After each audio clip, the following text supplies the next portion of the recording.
Bonjour les amis, fans de l'Olympique lyonnais, bien dans cette vidéo consacrée au débrief des conférences de presse d'Ernest Nuama et de Paolo Fonseca, notre coach, à 2 jours du déplacement à Montpellier. Et d'ailleurs, si ça vous intéresse les amis, je vous invite à venir voir mon live à partir de 14h50, donc dimanche. En attendant, même si vous ne regardez pas le live, je vous invite à aller mettre un petit like sur la vidéo. Vous allez dans l'onglet en direct, ça aide au référencement. On repasse donc aux conférences de presse avec Ernest Nuama, qui passe pas souvent en conférence de presse, mais bon, vu ce qu'il a à dire, c'est peut-être pas forcément une mauvaise chose. Alors on notera quand même qu'il a fait l'effort de dire quelques mots en français, genre bonjour, ça va. Et quand il est parti, il a dit au revoir, merci. Donc vous voyez quand même, il y a du progrès en 1 an et demi, c'est pas mal.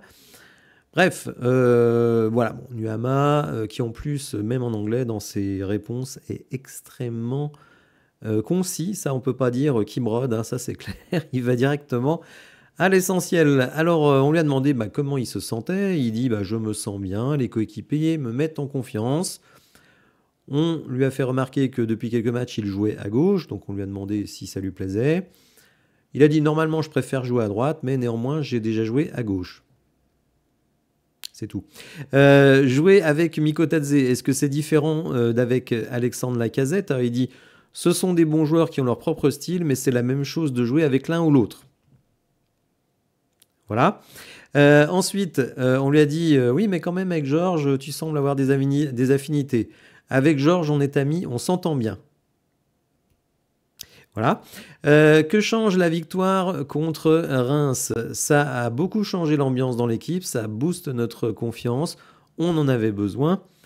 Alors, une question qui est intéressante puisque c'est un petit débat que j'ai avec les abonnés, hein, vous le savez, la fameuse stat, l'OL prend 1 point en période de mercato cette saison et 2 points hors mercato.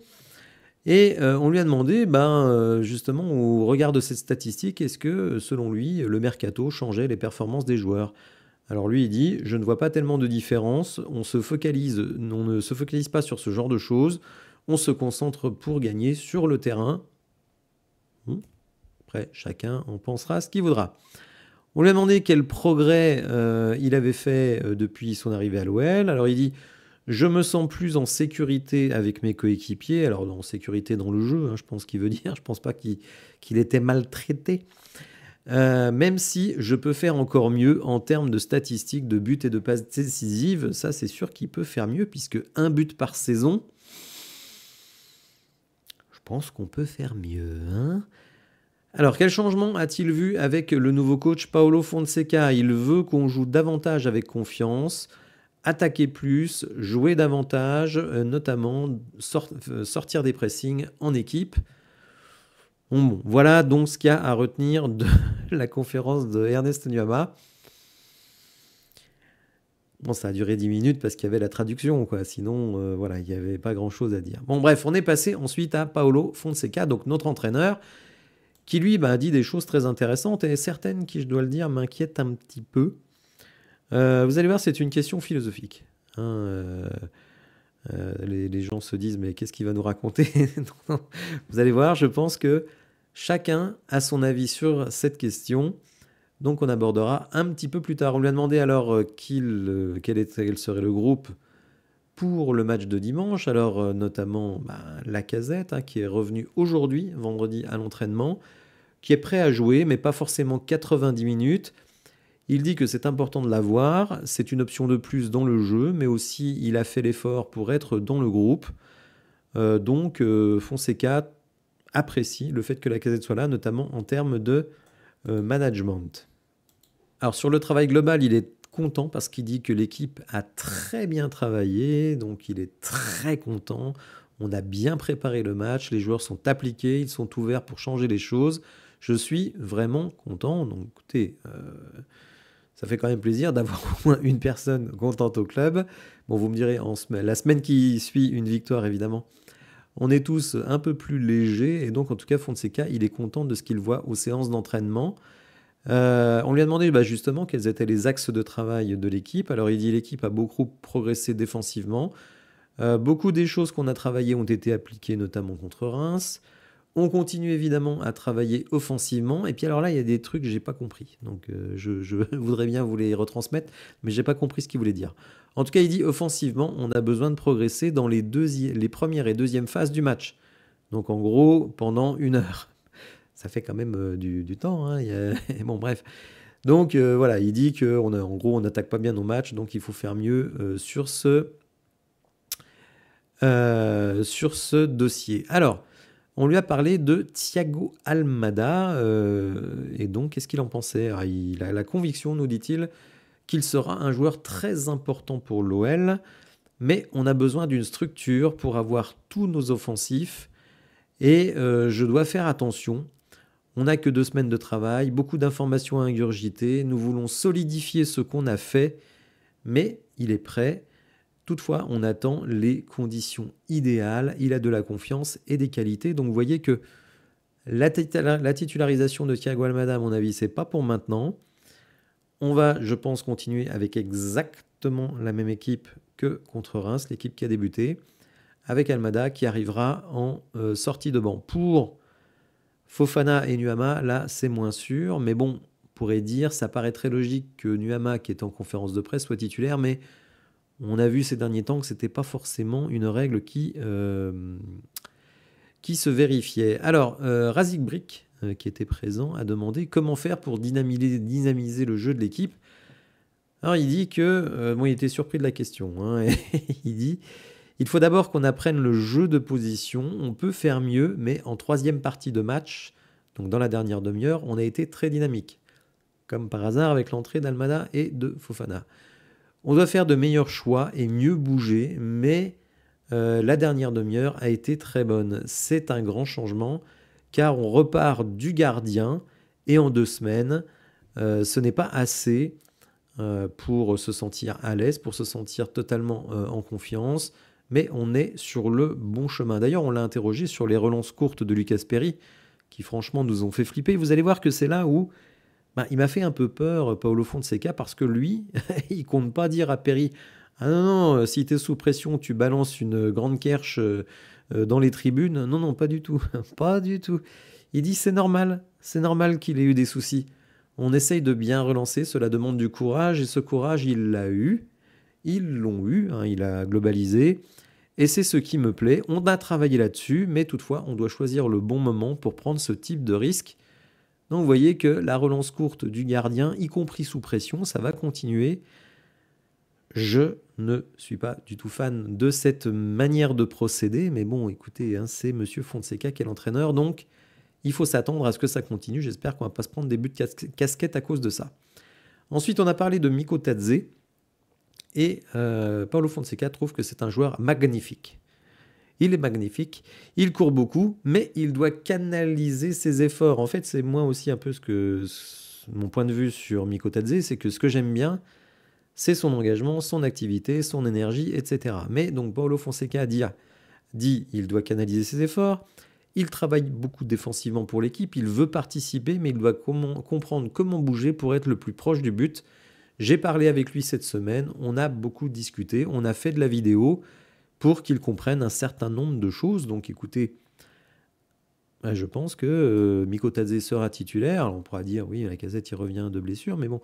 En tout cas, je pense que, il me semble, hein, peut-être que je me trompe, qu'il y a une volonté d'installer Miko Tadze en numéro 9, ne serait-ce que pour son activité. Moi, c'est ce que j'ai toujours dit, je préfère débuter avec lui, même s'il n'est pas super efficace, parce qu'il met de l'énergie, il peut initier le pressing, etc. Donc, c'est quelque chose qui me plaît. On a ensuite parlé de Montpellier, et c'est quand même l'adversaire du week-end. Paulo Fonseca nous dit que ce sera un match difficile. On les a joués il y a 1 mois. C'est un des premiers matchs que j'ai regardé. On a eu beaucoup de chance, ce qui est vrai, car ils ont eu des occasions, et donc on doit faire attention. Ils ont gagné à Monaco, et ils ont fait de bons résultats contre Lille et Nice. C'est une équipe dangereuse dans les transitions offensives. On devra être sérieux pour gagner. On espère vraiment, parce que c'est un défaut de notre équipe, ne pas prendre cette équipe de Montpellier de haut en disant ils ont tous un petit bidou, on va leur mettre une branlée, donc il n'y a pas besoin d'être concentré, de se donner à fond, etc. etc. C'est pas forcément conscient, parfois c'est inconscient. Donc il faudra faire attention à ça. J'espère que nos joueurs ne vont pas venir, on va dire, avec un excès de confiance. Et ensuite, on l'a branché sur DAZN. Vous le savez, il y a un conflit. Alors, est-ce que c'est vraiment un conflit? Je ne sais pas si c'est vraiment un conflit entre la LFP et DAZN. Il faut savoir que contrairement à ce qu'avaient dit certains médias, DAZN a payé son échéance du mois de février.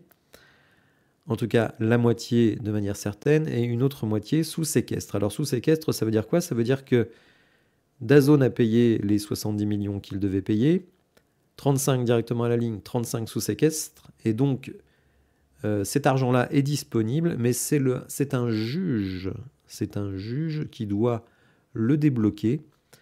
Mais il ne faut pas se leurrer, les amis. Je ne vois pas tellement les arguments que DAZN peuvent opposer pour ne pas réaliser ce paiement. Alors, certains pensent que c'est la mort du foot français. Bon, j'ai déjà dit tout ce que je pensais de cela, c'est assez ridicule. Mais est-ce que DAZN va sortir du jeu? Ça, par contre, c'est pas impossible. Vous savez sans doute que si DAZN n'a pas 1,5 million d'abonnés à la fin de cette saison, eh bien, ils pourront dénoncer le contrat, non pas à la fin de cette saison, mais après la deuxième saison. Mais aussi la LFP pourra dénoncer le contrat. Donc je pense que la LFP, à juste titre, doit être remontée contre DAZN. Je dis bien à juste titre. Et donc, ils vont sans doute commencer à discuter avec d'autres opérateurs, des opérateurs, je dirais, plus sérieux, même si, attention, DAZN, j'ai fait une vidéo, je vous renvoie à l'onglet communauté pour le lien de la vidéo, puisque je présentais ce qu'est DAZN. Donc l'argent, on va l'avoir, il ne faut pas avoir peur de ça. L'argent, on va l'avoir. Alors, il y a un référé, donc une décision qui doit tomber aujourd'hui, vendredi. Il peut y avoir un appel sur ce référé, mais bon, tout cela va se régler très rapidement. Il faut savoir quand même que DAZN, ce n'est pas rien. J'explique ce que c'est dans la fameuse vidéo. Donc, la LFP sera payée. Mais par contre, le fait qu'il n'y ait pas 1,5 million d'abonnés fait que soit DAZN, soit LFP peuvent sortir du contrat au bout de 2 ans. Donc, ça veut dire quoi? Ça veut dire qu'à partir d'aujourd'hui, on a environ un peu plus d'1 an pour aller à la table avec Canal+. À l'évidence, le produit ne vaut plus le prix qui était demandé il y a quelques années. Il faut se rendre à l'évidence. Il faut se rendre à l'évidence que les Français ne veulent pas payer pour du foot, en tout cas ne veulent pas payer beaucoup. Donc si vous ne payez pas beaucoup, alors certains pourraient dire, bon, il y a un effet de levier, il y a moins de gens qui payent beaucoup, enfin, c'est moins cher, donc il y a plus de gens qui vont payer moins cher, donc au final, vous vous retrouvez à peu près avec des montants intéressants. DAZN paye sa politique tarifaire, d'ailleurs j'en parle dans la fameuse vidéo, où j'annonçais d'ailleurs qu'ils allaient baisser leur prix, alors qu'à l'époque tout le monde me disait non, mais pas du tout, ils baisseront jamais leur prix. Mais ce qu'il y a, c'est qu'il y a beaucoup de gens déjà qui étaient en rogne contre DAZN parce qu'ils avaient mis des prix beaucoup trop élevés. Il y en a qui ont pris des abonnements d'1 an à l'IPTV, donc ils n'allaient pas prendre un deuxième abonnement à DAZN, hein, c'est une évidence. Et puis d'autres qui, tout simplement dégoûtés, ont dit tant pis pour vous, on s'occupera de streaming et compagnie. Alors, Paolo Fonseca, lui, il a une position très intéressante puisqu'il dit, c'est intéressant ce qu'il dit Fonseca parce qu'il n'a pas connu que la France. Il a coaché en Italie, à la Roma et au Milan AC. Bon, en Ukraine, je ne vais pas prendre ça, mais il a coaché au Portugal. Et lui, il considère que le produit Ligue 1, c'est un excellent produit. Il dit, on a des beaux stades, les stades sont remplis, on a de très bons joueurs. On est le championnat qui avons vendu le plus de joueurs au dernier mercato. Donc ça veut dire aussi qu'il y a des joueurs de qualité. Alors certains diront, oui, mais ils s'en vont tous les ans, donc il y en a de moins en moins. Il dit, j'ai coaché dans des pays étrangers et je peux vous dire qu'on a un des meilleurs produits du monde. Donc il ne comprend pas pourquoi on n'arrive pas à mieux le vendre. En fait, moi personnellement, j'apprécie la Ligue 1. J'apprécie de regarder des matchs de Ligue 1. Je ne regarde pas que l'OL et pas que pour préparer les matchs, mais tout simplement par plaisir. Il y a beaucoup d'équipes qui me donnent du plaisir dans cette Ligue 1 et y compris, honte à moi, mais c'est pourtant la réalité, le Paris Saint-Germain. Donc, Fonseca, il doit comprendre que les Français, il n'y en a pas beaucoup qui sont dans une démarche de payer pour regarder du foot. Donc, si on va à la table des négociations avec Canal+, si on cumule DAZN et beIN Sport, on est à peu près à 500 millions. Alors, je rappelle que c'est 500 millions TTC, donc il faut enlever la TVA. Donc, l'intégralité de la Ligue 1, sur Canal, on ne pourra pas obtenir un chiffre équivalent. Déjà parce que Canal a fait des dépenses colossales sur la Coupe d'Europe, colossales sur la Première Ligue, et donc il ne reste pas énormément. Ils avaient accepté de donner 330 millions pour seulement 2 matchs de Ligue 1, mais là je pense qu'ils vont dire 330 millions, ce sera pour l'intégralité de la Ligue 1. Bon, il restera sans doute le match de beIN Sport, mais comme ils ont des offres couplées, finalement, ça revient à peu près au même. Donc voilà, le problème de la Ligue 1, selon moi, ce n'est pas le produit. Je vois des matchs d'autres championnats, je peux vous dire que la Ligue 1, c'est loin d'être aussi nul que ce qu'on veut bien le dire. Pour moi, il y a des équipes vraiment sympas à regarder jouer. En plus, cette saison, on a un certain nombre de coachs qui, je trouve, amènent une patte un petit peu différente de ce que l'on a l'habitude de voir. Donc moi, la Ligue 1, franchement, elle me plaît. Non, le problème n'est pas là. Le problème, c'est les gens qui ont envie de payer et combien ils ont envie de payer. Alors certains disent le 15 €, c'est le maximum. Honnêtement, je n'ai pas d'idée sur ce sujet.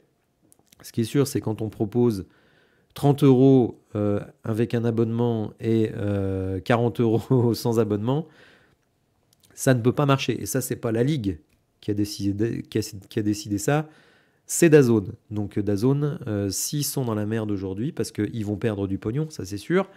Enfin, ils sont pas dans la merde, hein. Ils ont une maison mère derrière qui est richissime. Mais je veux dire, si leur truc ne marche pas, c'est de leur faute. Qui plus est, je dois dire que les journalistes, alors entre guillemets, parce qu'il y en a certains, je me demande vraiment si c'est des journalistes, qui interviennent à l'antenne, sont assez médiocres, je trouve. Les consultants, c'est pas terrible. Faire de... je sais plus son nom, la fille qui était au PSG TV avant, je me rappelle plus son nom. Ah ouais, Ambre Gaudillon. Votre figure de proue, honnêtement, je suis pas sûr que ce soit une grande idée. Enfin bon, bref. Donc non, leur produit, il est pas bon. Leur produit, il est pas bon. Il y a qu'un seul mec qui commande sur certains matchs. Moi, je regarde les matchs de basket parce que j'adore le SLUC Nancy. Je me suis jamais caché. Bon, là aussi, enfin, je veux dire, une fois, il y avait même pas le synthé, vous aviez pas le score, enfin, il y avait pas de stats. Enfin bon, c'était catastrophique. Enfin, je veux dire, il y avait un mec qui commentait. Alors, le mec est bien, hein, ça, je dois dire, le mec est bien. Mais voilà, bon, à la limite, vous n'avez pas tellement envie de regarder. Donc moi, je regarde que le SLUC. Et pourtant, il y a des belles équipes de basket en France, hein, entre Monaco, Paris, Lasvel, évidemment, Bourg-en-Bresse. Enfin bon, il y a de quoi se faire plaisir. Mais le produit est tellement mal présenté qu'effectivement, vous n'avez pas tellement envie de le regarder. Donc tout ça, c'est de la responsabilité de DAZN. Ils se sont vus comme le Netflix du sport, mais peut-être que dans 2 ans, enfin même pas dans 2 ans, maintenant dans 1 an et demi, ils sont même plus en France, si ce n'est à diffuser du MMA et de la Ligue des Champions féminine. Donc bref, ça c'est de leur faute.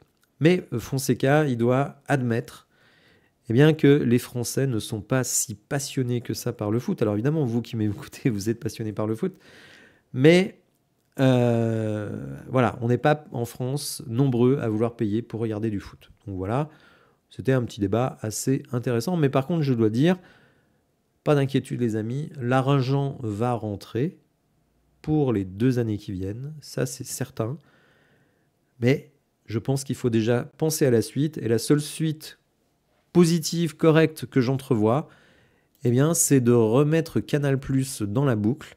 Mais il faudra accepter de le faire avec des droits télé en très nette baisse. Voilà, j'espère que tout cela vous aura intéressé les amis. Si vous avez apprécié la vidéo, n'hésitez pas à la liker, à vous abonner à la chaîne, à activer les notifications. Et je vous dis à bientôt. Au revoir.